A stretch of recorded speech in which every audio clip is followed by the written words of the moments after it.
YouTube, what's going on, everyone? Hopefully everyone's having an amazing day. Welcome back to the show. Got an amazing video lined up. You're going to want to make sure you stick around to the end. Something is happening right now that no one is talking about. And if you miss this, you're going to kick yourself for years. Don't you worry. Rip got you covered. You've seen the headlines, right? Trump's back in play. China is starting to soften. The U.S. Treasury is meeting behind closed doors, and somehow, out of all this chaos, XRP, it's perfectly positioned. I'm telling you, this isn't random. This is the script. They are engineering this crash, the panic, and the recovery. And XRP, it's at the center of it all. Because when Trump says he hopes the US doesn't need to use leverage on China, that's not politics. That's code. It's a signal. The financial reset, it's not coming. It has already begun. And these next few weeks, they could decide who wins and who gets wiped out. Let's break it down piece by piece, because this comeback, it's being built in plain sight. We start right here. Trump drops the line. I hope we don't need to use leverage on China. Everyone thought it was just political fluff. Wrong. That was the spark. Think about it. Leverage is finance talk. He's not talking sanctions here or war. He's talking currency pressure, bond markets, liquidity control. When markets crash, the elites, they don't panic. They reposition. They move liquidity before the rebound. That's exactly what we're seeing right now. They crashed it. Now they're easing tensions. They are resetting supply lines and preparing the next wave of liquidity. And guess what comes next, everyone? The safe rails. ISO 20022, XRP, and tokenized settlements. But we're not done, because after we saw the tweet about China and the markets nuked and everyone freaked out, we get a tweet that comes and follows, and then the markets start to rebound. Trump says, don't worry about China. The US wants to help, not hurt them. At face value, yeah, it sounds diplomatic. But behind the scenes, that's a setup for global liquidity realignment. When the US helps China, it means coordinated money flow, right? They're syncing systems. They're testing cross-border settlement frameworks. Swift, RippleNet, ISO messaging, all of it ties into the same exact infrastructure. They're not fighting anymore. They are all starting to align. The system needs a unified digital backbone, and XRP, well, it was literally built for that. Now, folks, as we make our way through this video, I'm here to remind you to book your call today. Don't wait for it. It's too late. Don't wait for these calls to get shut down. 30-minute, 60-minute, me and you, one-on-one, we talk it all. This call is catered to you. You need to check out the link down below, and you need to get on board and get one booked, because this is where it gets obvious. Trump is meeting China's president in Korea, a neutral meeting ground. East meets West. Balance point, optics matter. This isn't a coincidence. It's choreography. Are you starting to see it now? While the public sees peace talks, behind the curtain, the money architects are finally finalizing phase two. Phase two is liquidity expansion and digital asset coordination.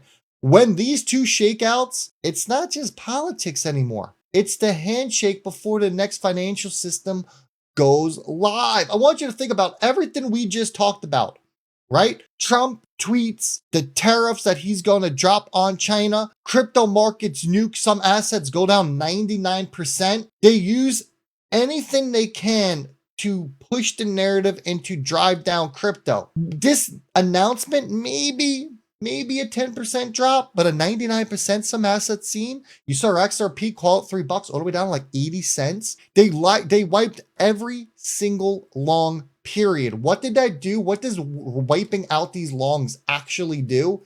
It resets the board. Why do they want to reset the board? Because when they wiped everything out, Where do you think institutions gain their entry? Me and you, good luck to us trying to get onto an exchange during this liquidation phase and buying XRP at 80 cents. It didn't happen. You want to know who took advantage of this? The institutions, because they went to their market maker friends and they say, hey, it's 80 cents. We're going to buy millions beyond millions. How do you think price recovered so quick? And do you find it to be any coincidence that right after this announcement, you see 250 million USDC being minted out of nowhere? Now, you don't mint that much stablecoin unless someone is getting ready to move serious liquidity. Make no mistake about it. This right here, it is not retail. This is institutional setup for the next leg, which is going to bring us higher.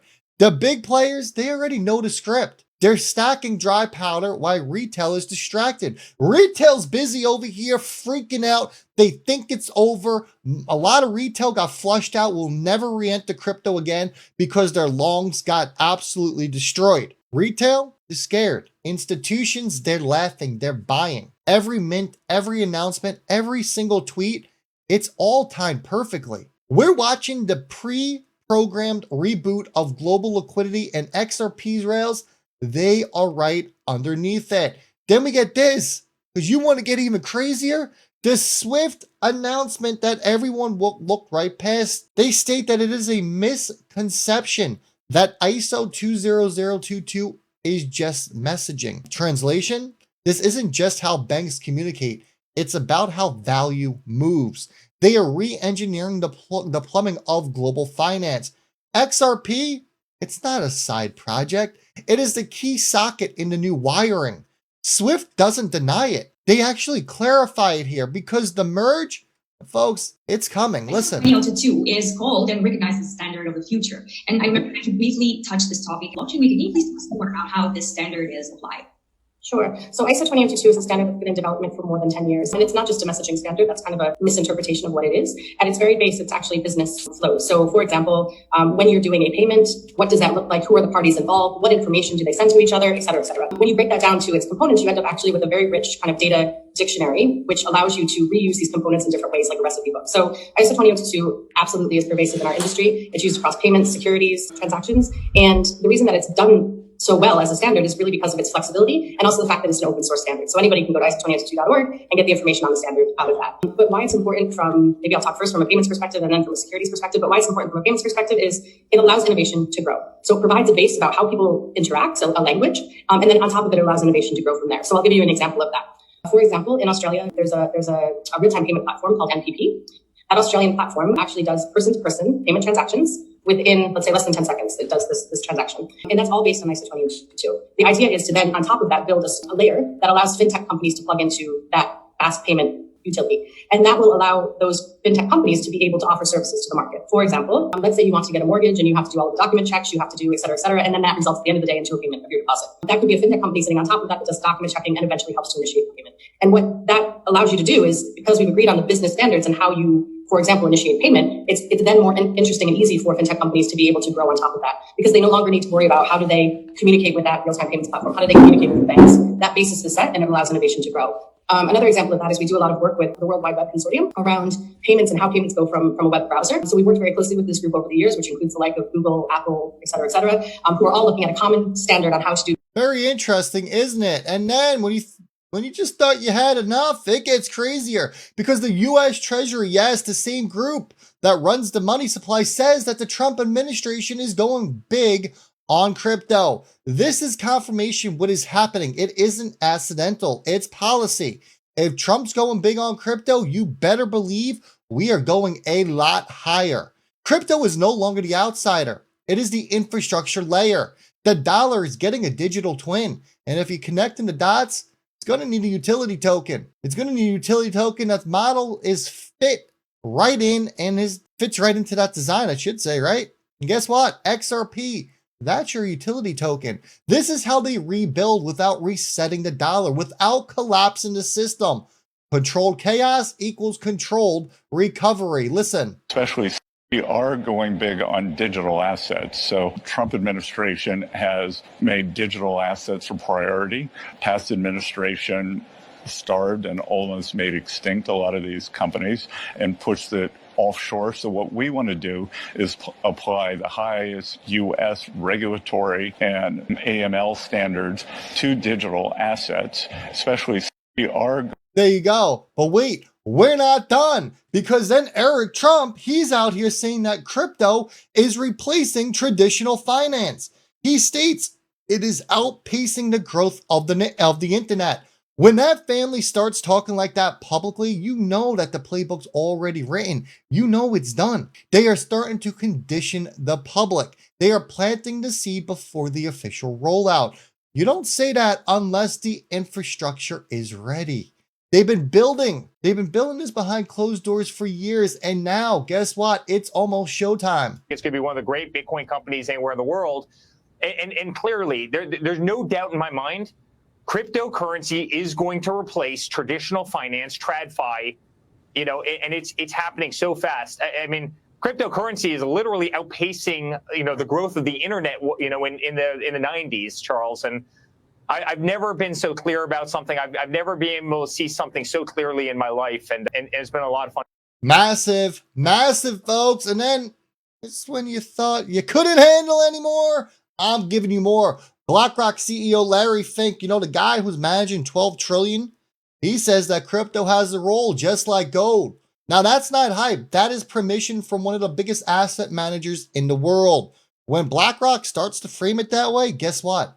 It gives institutional investors, it gives them the green light. That statement alone from Larry Fink, it unlocks billions in potential capital flow. And again, the rails, they're ready. XRP, XLM, ETH, all ISO ready, all waiting. The money's coming. The liquidity floodgates are primed. When that money hits crypto, you are going to see green candles like you have never seen before. It is going to get wild. Now, I want you to remember, when you see a correction like this, where people are losing and getting destroyed, that doesn't signal a top. People profit taking. That is your top. What just happened is not a top. The top is not in. Bitcoin has not had that euphoric moment, nor has the altcoins.